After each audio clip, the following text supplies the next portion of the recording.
Good afternoon, everyone. I'm Andrea Sato. I work at the Wilton Library on adult programming, and I'd like to welcome you to today's session presented by the library and the League of Women Voters.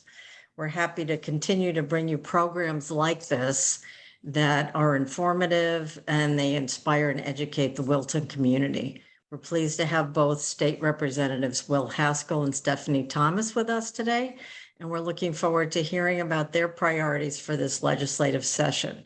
So with that, I'll just turn it over to Tina Gardner. Thank you. Good afternoon. I'm Tina Gardner. I'm the convener for the Wilton League of Women Voters. On behalf of the Wilton League of Women Voters, I'd like to thank our state legislators for making the time to meet with us today to discuss their legislative priorities and answer constituent questions. As well, we thank the Wilton Library for co-sponsoring this discussion with us, and to all the constituents who join us for this civic conversation. Senator Will Haskell is serving his second term representing the 26th State Senate District. He serves as chair of the Transportation Committee, vice chair of the Government Administration and Election Committee, and as deputy president pro tem. Will grew up in the district, attending Staples High School in Westport, and thereafter received his BA from Georgetown, where he helped launch the Free Speech Project, dedicated to monitoring and protecting freedom of expression, as well as working on criminal justice issues. Since joining the state Senate, Will has worked in both the transportation and higher education committees to help the state develop both the infrastructure and the 21st century workforce for that business community needs in order to thrive in Connecticut.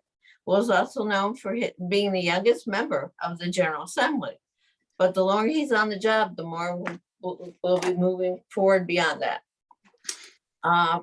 Representative Stephanie Thomas is a first state term representative serving in the 143rd district in Norwalk, Wilton, and Westport. She is vice chair of the Government Administration and Elections Committee and serves on the Commerce and Transportation Committee.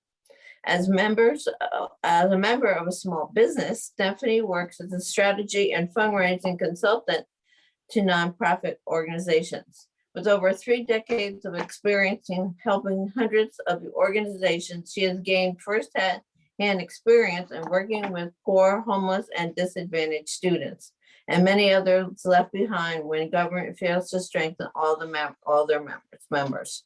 No stranger at hard work, Stephanie also serves as active volunteer in her community, including board leadership roles as a member of Democratic Town committees and a former member of the Newark Zoning Commission.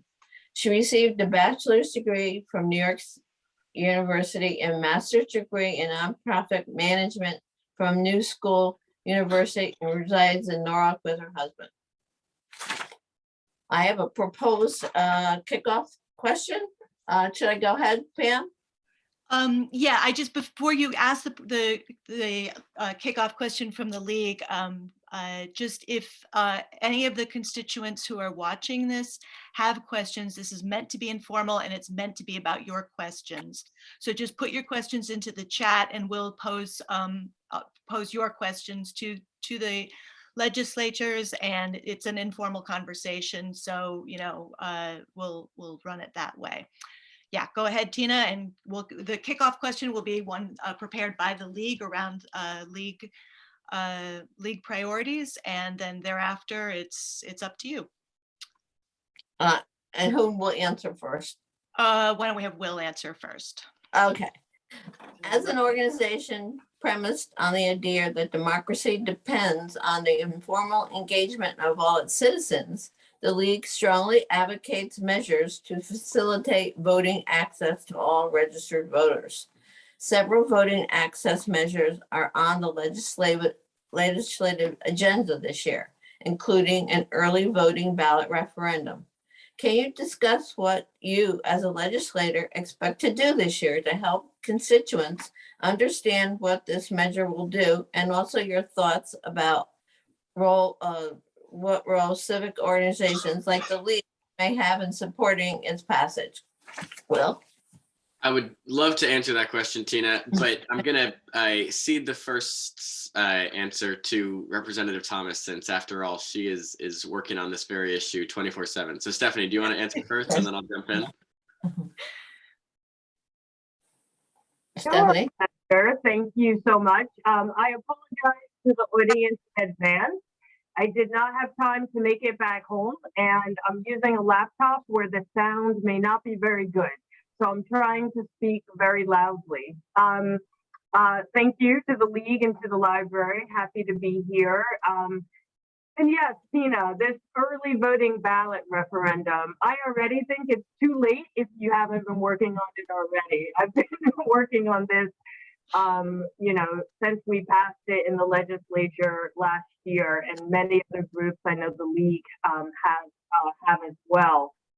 I think as individuals, one thing that I am doing is talking about it every single place that I go, trying to recruit people who represent diverse types of organizations, from community groups to nonpartisan groups like the League, and trying to get them to all convene together so that everyone is unified in messaging that is fact-based, that talks about what the ballot referendum is and what it isn't, because I found a lot of the narrative was a little confusing last year.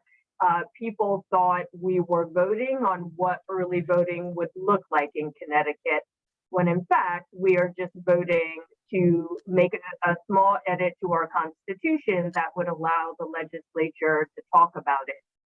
In terms of what civic organizations can do, just educate people. And, it could be complicated actions and activities like planning events and doing informational forums. But it can also be very simple. One of the advocacy groups that I work with, for example, just recommended that all of its members put in as part of their email signature that this ballot referendum is happening, and vote yes for early voting on November 8th. All of those types, it will take everybody doing everything. In my campaign for Secretary of the State, I've been driving around the state talking to people, giving pop-up civics quizzes. And I ask everybody if they know there's going to be a ballot referendum. And I was in Windsor this morning, and I talked to a couple of people. No one knows. So literally just everybody talking about it, educating people will make a big difference. And hopefully, I personally hope it passes in the fall. Thank you. Senator. Will, do you have anything to add to that exhaustive? I'll certainly do my best. So first of all, thank you so much to the League and to the library for bringing us together. And you might notice I'm a little bit congested. I apologize if I go off camera once or twice. I tested positive for COVID after this whole pandemic just a few days ago. So finally going through what so many others have gone through. I'm wrapping up the end of my quarantine, but that's why I am not my full self today. With regard to changes to our voting laws, I want to sort of touch on two things, and Representative Thomas mentioned this as well. There are some statutory changes that are really important and that can be done by the legislature alone. Things like making absentee ballot drop boxes permanent, making sure that individuals on parole have access to the ballot, because previously under Connecticut law, they were disenfranchised. Really simple things like making sure that you can apply for an absentee ballot online, just as is the case in so many other states. And something that Representative Thomas championed in the last session, which is automatic voter registration. Every time you interact with the state government, unless you opt out, you should be automatically added to the voter rolls. Those are things that we can do in Hartford by ourselves. But the broader change, the more important changes require public input and ultimately public support. And those are adding Connecticut to the list of 40 states that permit early voting and allowing no excuse absentee ballots to be used in Connecticut. Just to dig into each of those really briefly, Connecticut gets a free pass. We're all so frustrated, and rightfully so, that Georgia is reducing the number of early voting days that they offer. And clearly they are doing so with a racial and partisan bias. But while we're angry that Georgia's reducing the number of early voting days that they have, Connecticut doesn't have any early voting days to begin with. This is not a question of whether or not you think we should have 30 days of early voting as Texas does, or 10 days as West Virginia does, or 3 days as so many other states do. This is a question as to whether or not you think we should have early voting at all. And I certainly do. And it's why I'll be working, although I'm not on the ballot in November, I'll be working really hard to make sure that that referendum passes. And it's not something that we can take for granted, because it was only a handful of years ago that the same referendum came up and there wasn't a lot of public education, and therefore it failed. The last thing I'll say about absentee ballots is the fact that the 2020 election was the most successful election, I think, in Connecticut's history. And it's not just because Representative Thomas and I were successful at the polls. It's about the fact that we had more people participate than ever before. In my state Senate district, we had the highest turnout of actually any district across the state. 66,000 people voted in a district with only 100,000 residents. That was around a 4,000 vote increase from the last presidential election. Why did people show up to the polls? Yeah, there was a lot that was happening in the news. President Trump was on the ballot, but I think the biggest reason is that for the first time in our history, because of the pandemic, everybody could vote from the comfort and safety of their own home. I can't tell you how many constituents, folks who voted for me and folks who didn't vote for me, who reached out and said, I really appreciated the time to take my ballot into my living room, look up each of the names, and vote in a manner that was safe and comfortable. All that to say, we can't afford to roll back that progress. Now that we've taken that historic step forward, we have to extend the emergency ability to use an absentee ballot in the upcoming election, because, as I can attest, the pandemic is not over. But then in the long term, we've got to pass a constitutional amendment to make sure that absentee ballots remain freely available to all who prefer to vote from home. Sorry for the long answer, but it's a really important question. It is. And also there's sort of two issues that we're dealing with at the same time: the early voting ballot referendum, which will be on the ballot this year, and then these other voting initiatives that Senator Haskell in particular has just been relaying. So thank you both. I have a question from a constituent, maybe Stephanie, actually not, because you guys switched. Will you take this one first? The question is, when will the new districts due to the 2020 census go into effect? And specifically, will they affect the primaries?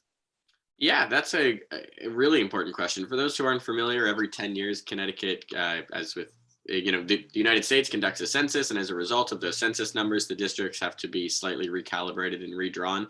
Connecticut is unique, and I think laudable in doing this on a bipartisan basis. So an equal number of Democratic leaders and Republican leaders sit at a table and decide what the new districts will look like. So there really isn't partisan gerrymandering in this state. The new districts, as they relate to, there are some substantial changes in Wilton. There's a new House district in Wilton that I'm sure Representative Thomas will talk about. I'll mention briefly that the Senate district I represent is changing in some important ways. Bethel is no longer a part of the district. It now includes all of Westport and all of Weston. It has always included all of Wilton and will continue to do so.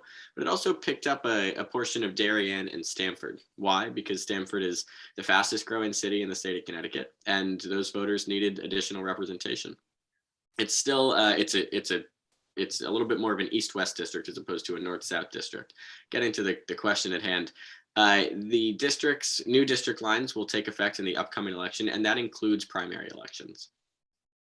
So primary voters will have an opportunity if they're in the Glenbrook or Springdale neighborhood of Stamford, for the purposes of the primary, they will be voting in the 26th Senate district, which is the one I currently represent. Stephanie, do you want to add anything to that? The only thing I'll add, yes, the Wilton State Representative District did change a lot. So now it will be the 42nd district, which comprises all of Wilton, a little bit of Richfield, and a little bit of New Canaan. And if you're interested in learning how that happens, why it's the 42nd adjacent to the 143rd, I'm actually doing an informational session with Jeff Greenfield, who is someone who has worked with the House of Representatives in Connecticut for the last 40 years on redistricting. And that event will be on March 8th at 7 p.m. You can watch it on my Facebook page. And it'll really talk about the population shifts that we saw and what that did in Fairfield County and why. Good, thank you. Another constituent question about the opioid crisis and the concern that efforts to contain the opiate crisis may be having unintended consequences. It starts with, I advocate for my daughter, a chronic pain sufferer.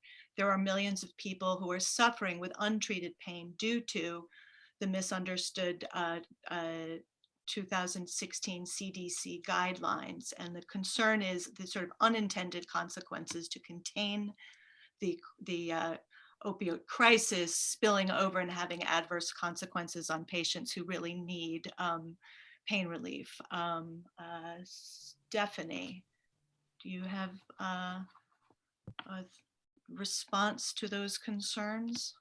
Yeah, I mean, I'll just say briefly, first, I'm sorry about your daughter, chronic pain.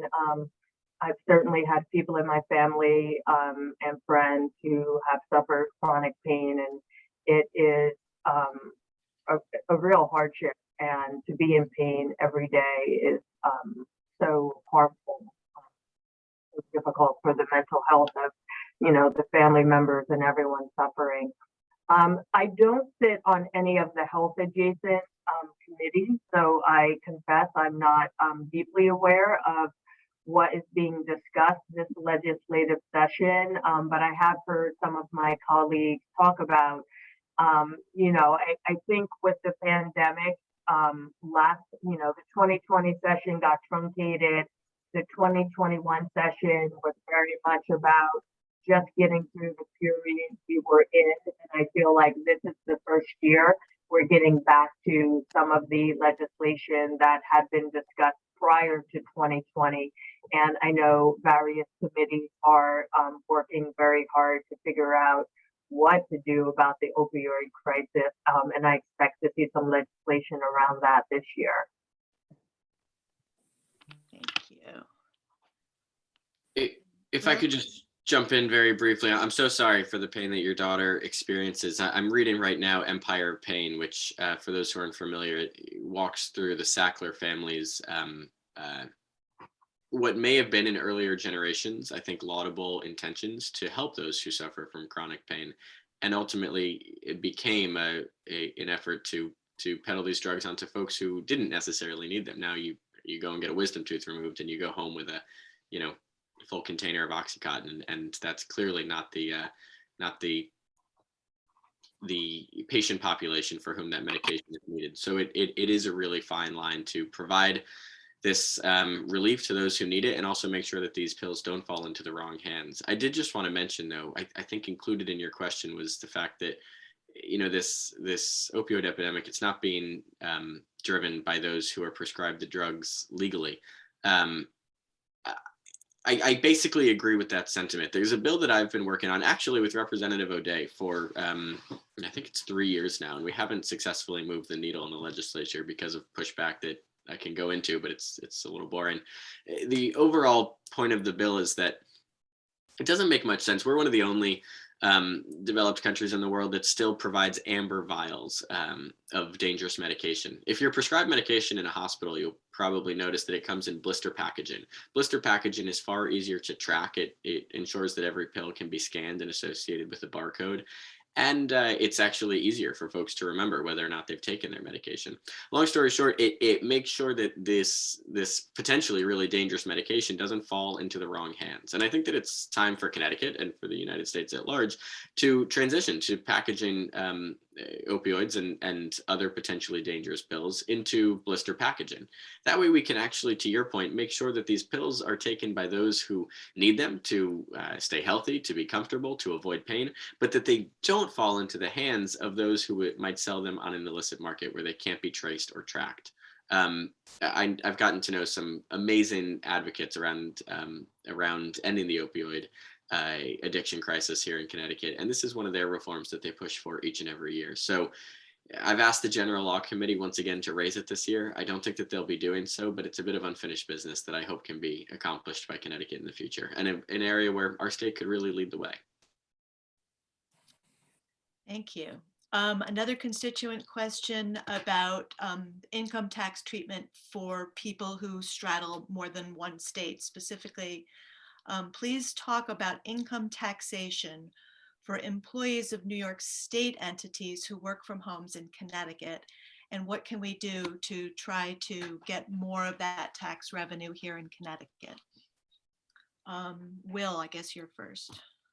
Okay, so before Representative Thomas and I arrived in the legislature, Connecticut did something that I think is incredibly ill-advised and maybe even insane.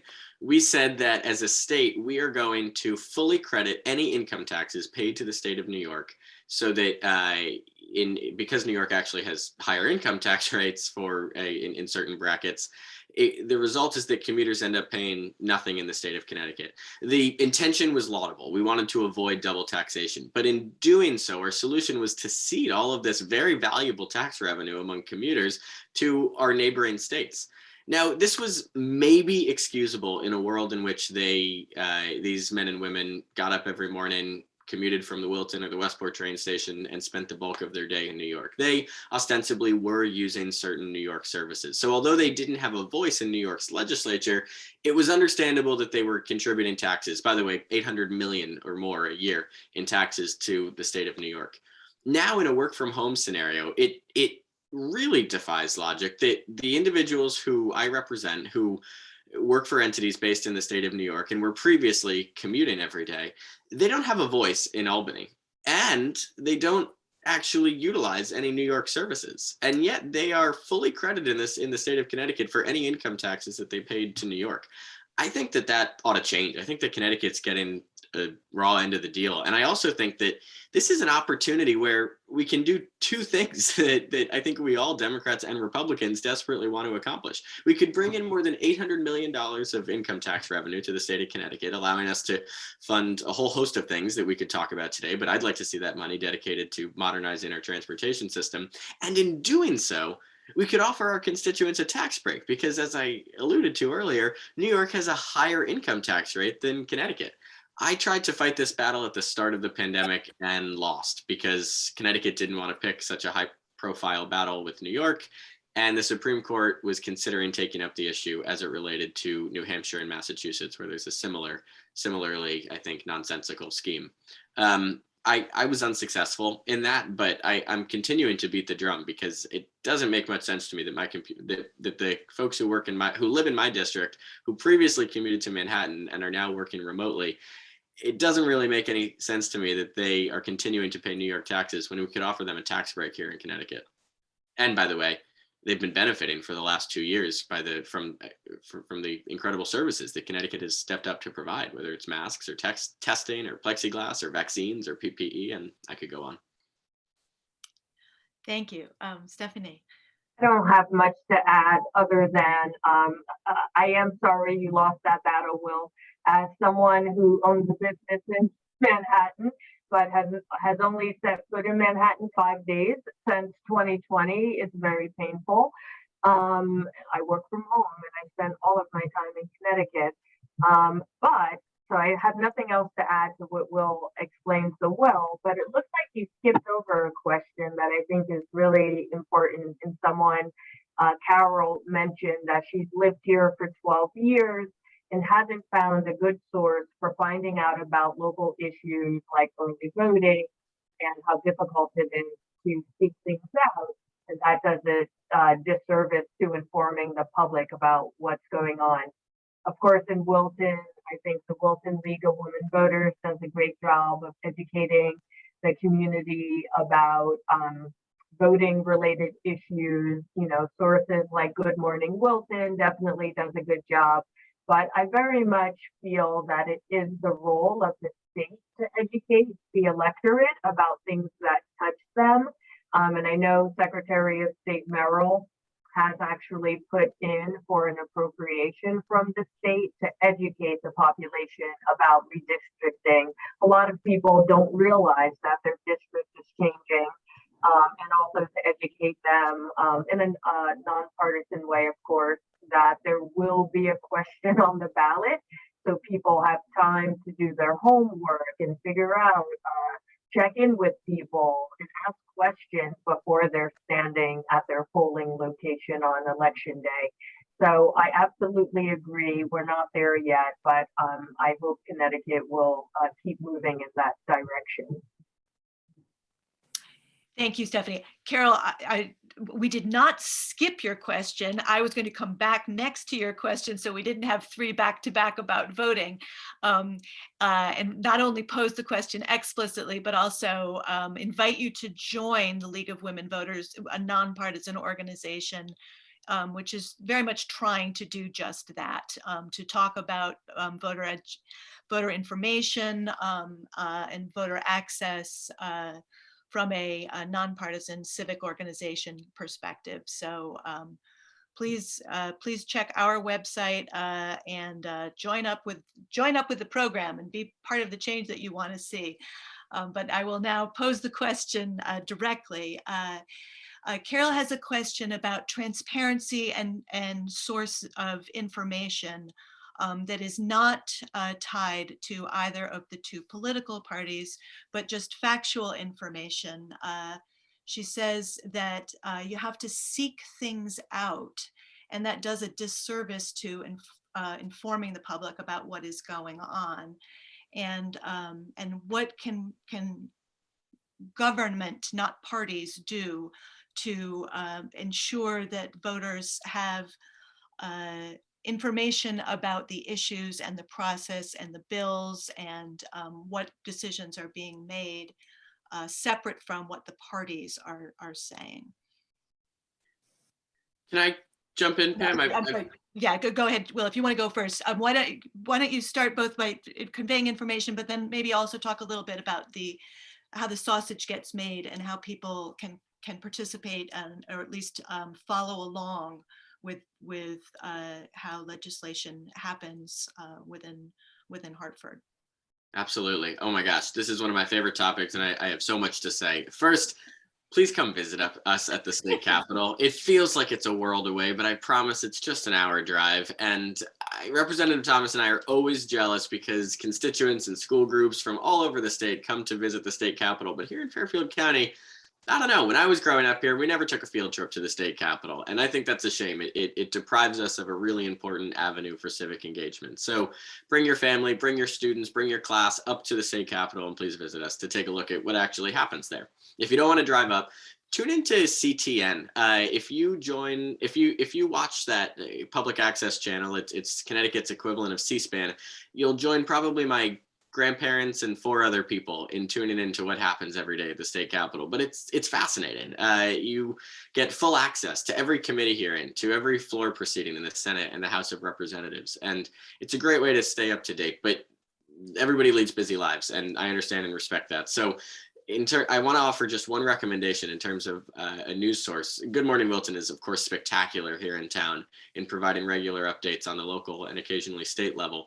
But in terms of regular coverage from the state capitol, I couldn't recommend the Connecticut Mirror more highly. It is a nonprofit, entirely web-based news service that has some of the most high-quality, in-depth reporting of anything that's out there. So it's the first thing that I read in the morning and the last thing I read at night. And I just, if you're interested in learning a little bit more about what's happening at the state level, if you're not sure how to process the budget news as it can be, incredibly overwhelming, the Connecticut Mirror really thoughtfully walks you through it, and I highly recommend their services. The last thing I'll say, and there's a legislative hook as to how can the legislature maybe support nonpartisan information or support journalism. This is a niche issue, but it's really important. Public notice requirements in Connecticut are so outdated. As you probably know, that Wilton's Town Hall every once in a while has to issue a certain public notices. And the requirement in Connecticut is that it's printed in a print paper that serves the town. It's not the end of the world in a place like Wilton or Westport, where there are print papers that are pretty widely circulated. But it's hugely problematic in other towns that I represent, like Reading, for example, which no longer has a print newspaper that serves their community. For years, I've been proposing that we allow towns to publish their notices on online sources of journalism. This would be a really crucial revenue stream. You know, it amounts actually to tens of thousands, or for some cities, hundreds of thousands of dollars that they're spending. It would be a crucial revenue stream for online news organizations. And also, frankly, it's the best way to have a transparent government and meet readers where they are. I guarantee that my constituents in Reading would learn a lot more about a public notice that's posted on their online news organization as opposed to what the town currently does, which is pay for one to be printed in the Norwalk Hour, which is a very small Reading readership.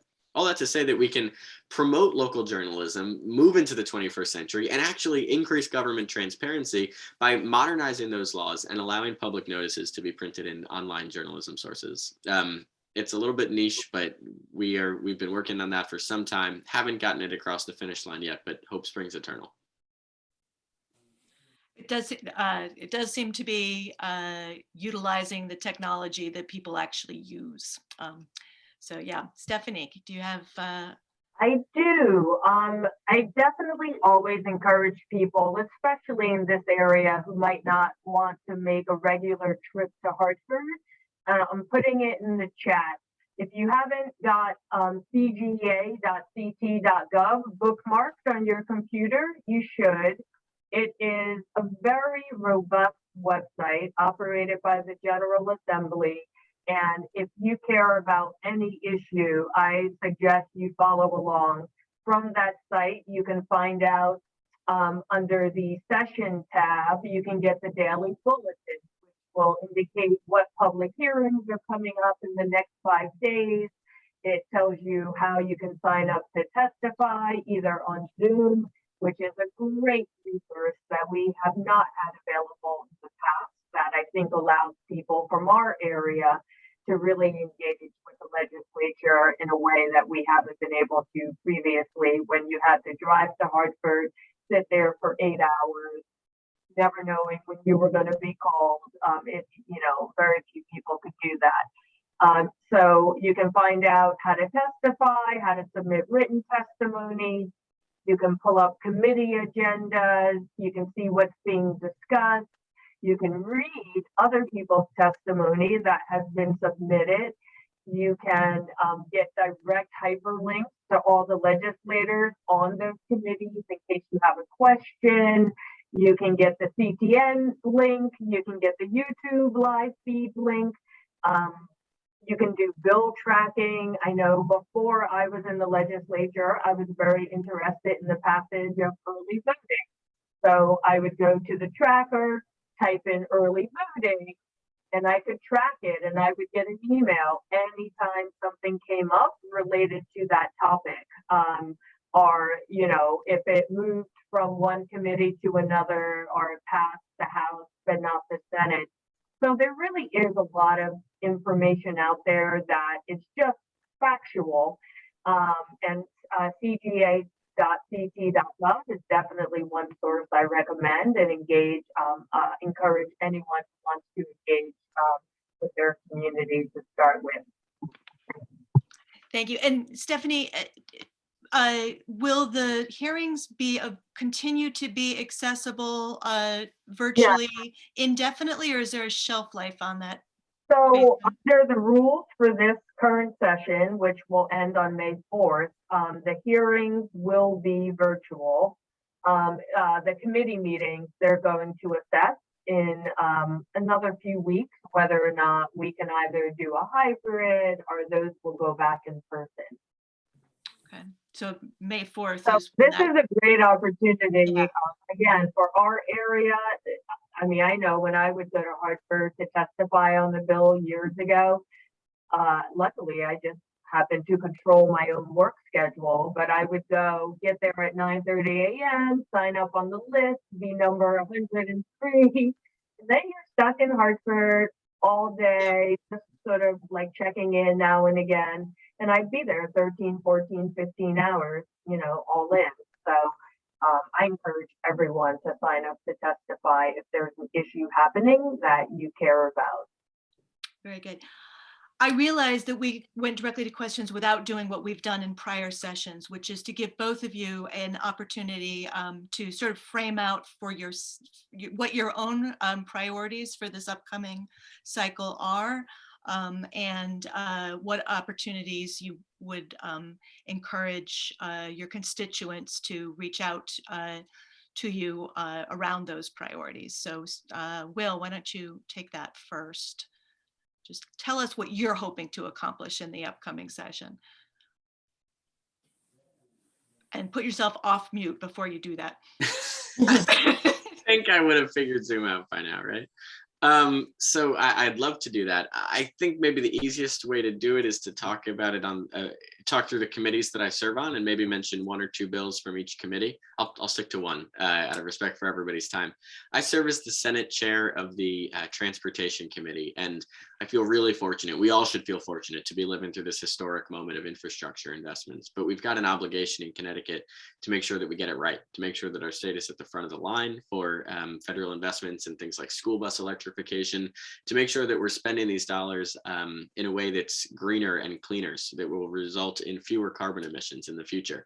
So my top priority in our committee is Senate Bill 4. It has a long list of co-sponsors and co-introducers. I won't go through all of them, but it does a few key things. It expands the availability of electric vehicles by increasing subsidies, especially in communities that are most burdened by air pollution. It accelerates our transition to electric buses, both transit buses and school buses, because we want to make sure that students who travel to and from school every day don't breathe in diesel exhaust into their lungs, which has massive public health ramifications. And the same should be true for those who rely on our transit buses to get to and from work every day.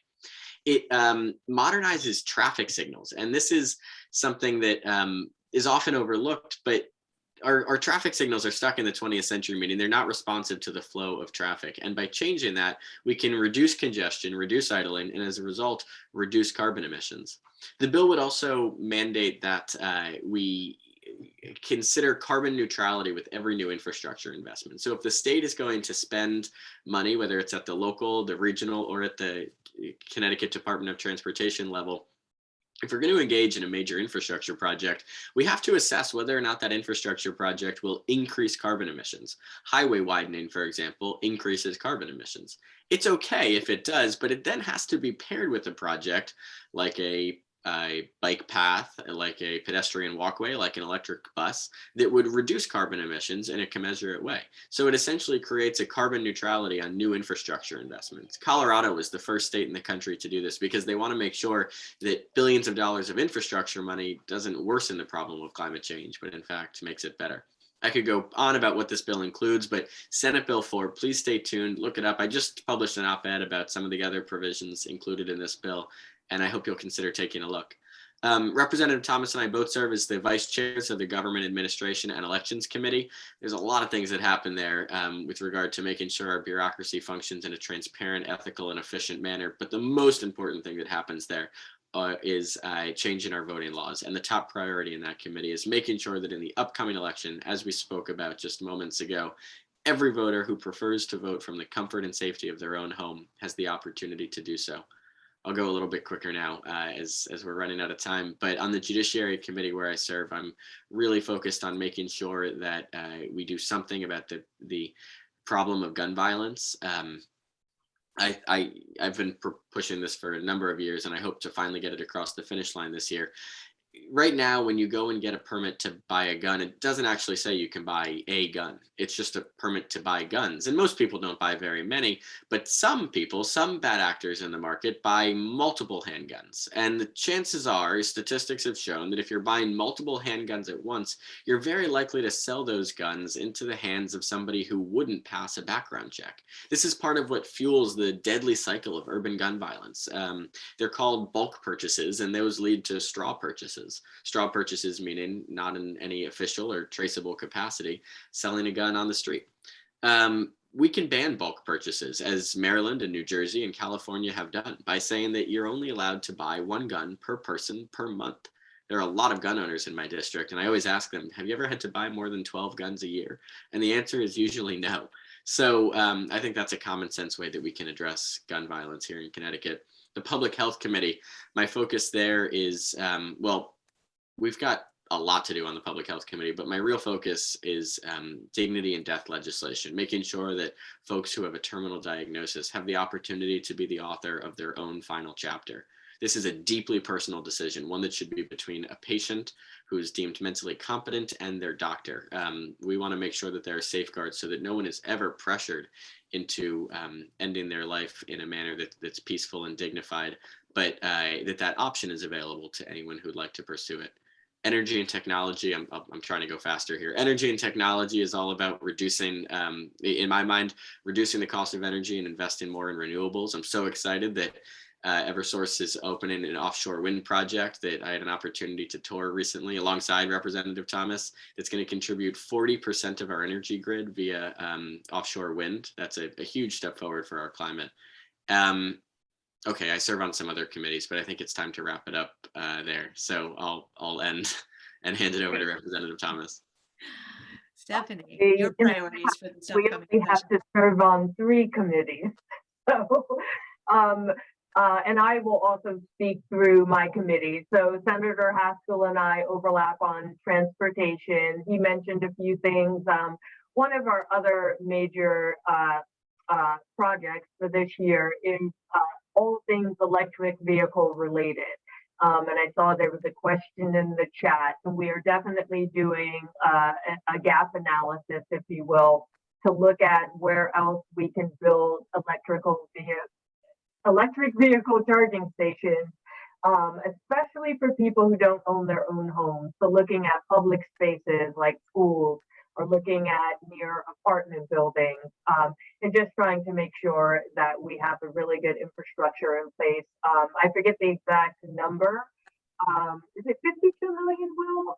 Or 8 million coming into Connecticut just for EV charging stations? I forget the exact figure, but we do have the money to make that investment. So we're working on that. We're also talking about investing further in the cheaper program, which many of you know is a tax rebate program for people who are purchasing electric vehicles. So we hope to make a further investment there to encourage others to gain access. In the Commerce Committee, we are doing a lot of work around workforce development. You know, the labor shortage is not a mystery to anyone. Just about every industry is having problems identifying workers. So we are laser focused on everything from apprenticeship programs to looking at different ways to get people into the pipeline and really making sure no community is left behind. Up until this point, there are many types of communities who have been underemployed for various reasons, whether it's the IBC community, you know, people of color. We just raised the bill last week about people who were previously incarcerated re-entering the workforce. We need to make sure there are tools to skill up everybody because we need more and more people in the labor market. And on GAE, in addition to what Senator Haskell mentioned, this session we will definitely talk about no excuse absentee ballots. There is the constitutional amendment that passed last year that will need to be raised again in 2023 if we want to change our constitution. But there are other bills that have been proposed that would allow us, like Secretary Merrill put in a bill just in case there is another variant that presents itself in the fall that would maintain the right to vote by absentee ballot.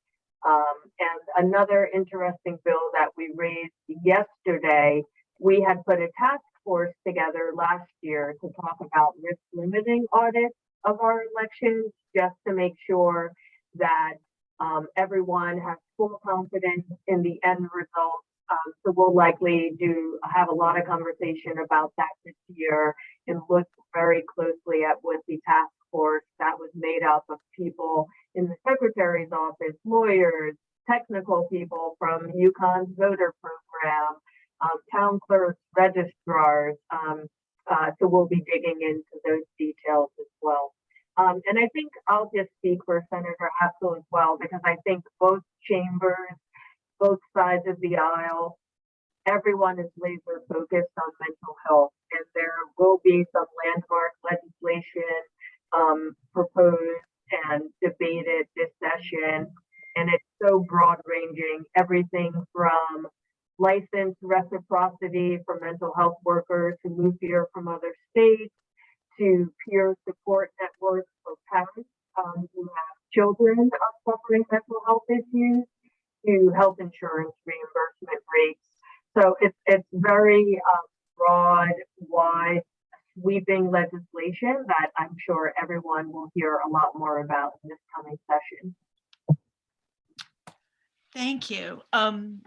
I have kind of a follow-on question to that last point that you made, Stephanie. We've had a number of conversations in town about labor force, particularly in the areas of teaching and nursing, that have come out over the last 2 years as we and other states have struggled to respond to COVID. And I wonder if there are any efforts in the legislature to address shortages in the labor markets, specifically in those two sectors. Stephanie first, I guess. Well, you look like you wanted to unmute. I know, for example, one program, and there are several, there was a real effort to recruit more minority teachers in general. Again, one of these sort of underemployed groups. So there was a program, PRP, Teachers Resource Program, I believe, and it's meant to provide classroom time and an accelerated training program with some mentorship built in to just recruit people from communities where they typically maybe weren't recruited, and trying to get them into classrooms faster. The Office of Workforce Strategy is also working on various programs, again, for healthcare workers, like in Norwalk, for example. Newbon's Health is really working on a long-range pipeline in conjunction with places like everything from the schools in Norwalk to Norwalk Community College. And we just were, I believe it's in the 5th grade, they have an internship program for 5th graders to introduce them to careers in the health field, and really focusing on this cradle to career continuum. When you just start introducing this junior and senior year in high school, it's too late often. So I know many institutions are working to start at elementary school and keep those conversations going to build out pipelines in many fields, but in particular, healthcare. And I was going to say something else, but I think you're going to say it, Will, so I'll let you. Well, I was just I agree with everything Representative Thomas said. I was just going to mention, this gives me an opportunity to talk about one of my other favorite committees that I serve on, which is higher education and employment advancement. One of the things I was most proud of passing is a tax credit for to address our student loan crisis. Connecticut has the highest student loan debt in the country, and student loan debt for doctors is a problem, but it's less of a problem because they earn sufficiently high wages to pay back that debt. It's a huge problem for those in the nursing industry, those in the teaching profession, because let's be honest, those professions don't pay nearly as much as they should. So how do we address our student loan crisis? There are proposals in Washington to snap our fingers and just get rid of student debt, but we in Connecticut can't really afford to do that. So what we can do is partner with the private sector and ask businesses, ask employers to help to pay off the student loan debt of their employees. We recognize, of course, that businesses are not able to do this out of the goodness of their hearts. There has to be a financial incentive for them to do so. So we created a tax credit at the state level for any business that helps to pay off the student loan debt of a recent graduate. We're hoping that this is going to impact hundreds, even thousands of teachers and nurses across the state of Connecticut. And in exchange, the employer receives a reduction in their corporate tax rate.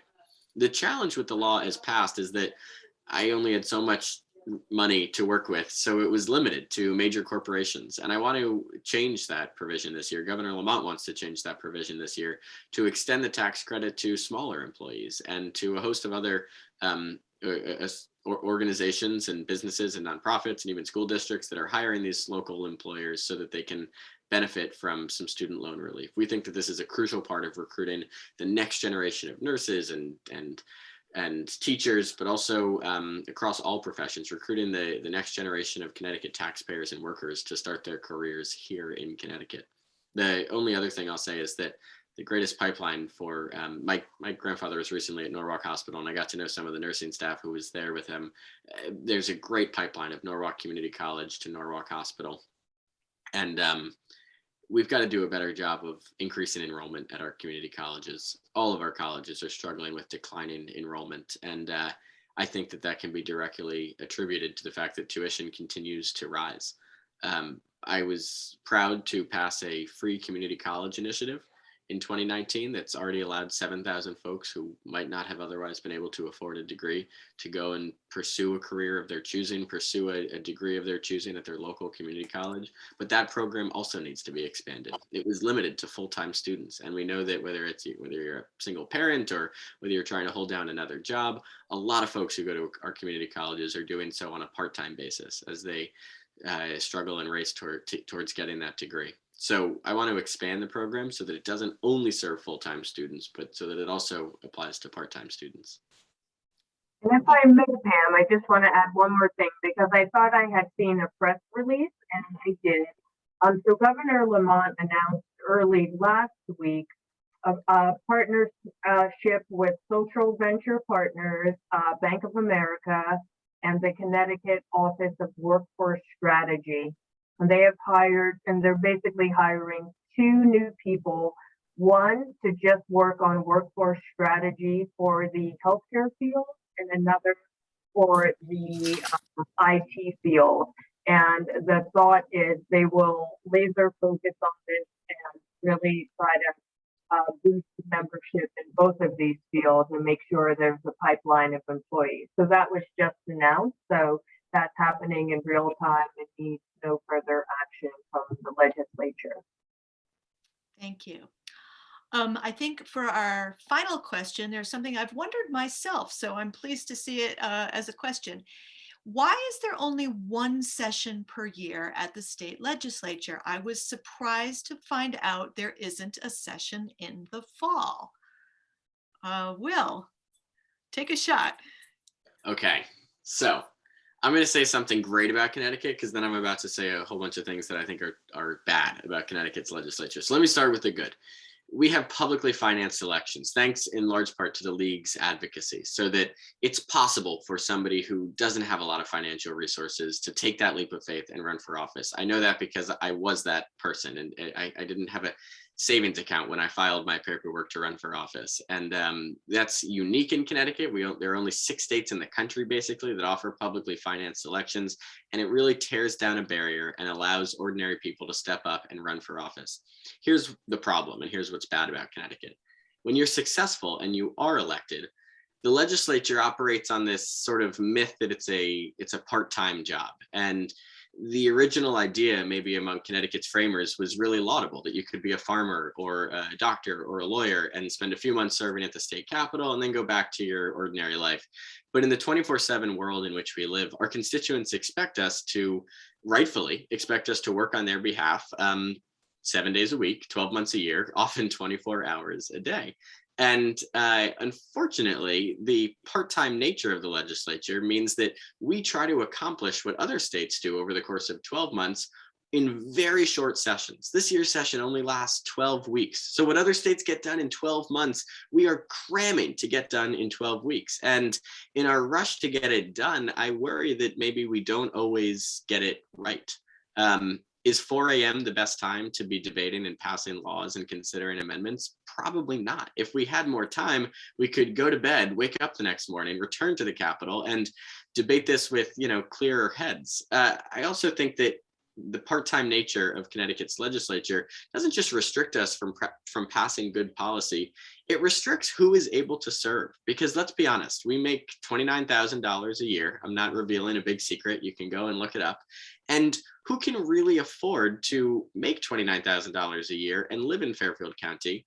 It's folks who have flexible professions. It's doctors and lawyers and real estate agents and folks who are retired from a lucrative career in the private sector. And there's nothing wrong with those perspectives. But it doesn't necessarily include the perspectives of folks who work 9-to-5 jobs, folks who are paid hourly. Our democracy isn't really representative of the broad and diverse Connecticut electorate that it's charged with representing. And my colleague Norm Needleman says it more eloquently or more succinctly than I do. He says, you sort of get what you pay for. If we want more diverse candidates to step up and run for office and to serve after they win their election, then we need to pay legislators a little bit more, and we need to have it be a full-time job, and we need to continue meeting throughout the year. Not because anybody should run for office to get rich, of course, but it shouldn't be a privilege reserved only for those who can afford it. That's I'll get off my stump, but that's why I am also frustrated that we meet in such short sessions. We meet for only one session a year usually, unless there's a special session, but the agenda for that is very limited. And it's why I think ultimately when you do come and visit the Capitol, you might be disappointed that you're not seeing nearly enough women, nearly enough working class people, nearly enough young people, nearly enough people of color serving in government. I think it's a huge problem. Thank you. Stephanie. Ditto. I can't say much more, except one great soul did propose a bill this year to address exactly this, which is to pay legislators differently and make it full-time. This has happened in the past.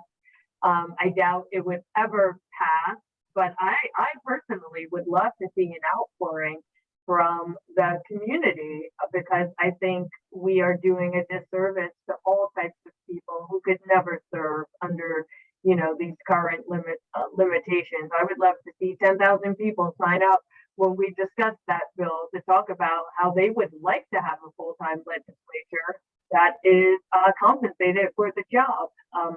So my fingers are crossed. You heard it here first. Read the bulletin and you'll find out when the public hearing will be. So from that, I infer that the limitations are statutory and budgetary, but not constitutional. Is that correct? I believe that's correct. Do you know, Stephanie? Not 100% sure, but that is my understanding. Okay. All right. Thank you. All right. Well, so that is our time. Thank you very much to both of you for making this time available to us. And thank you to the Wilton Library for making it all possible. And thank you very much for the constituents who've joined in on us. And please get involved. Please get involved with civic organizations, get involved with the League, get involved with other organizations, and if you wish with parties, but also not with parties, also with the process itself. Thank you all, and drive safely on these icy roads. And Will, I hope you have a full and rapid recovery. Thanks so much, Pam. Thanks to the League and the library. It was great to be with you all today. Thank you. Thank you for hosting us. Have a good day. You as well. Thank you. Take care.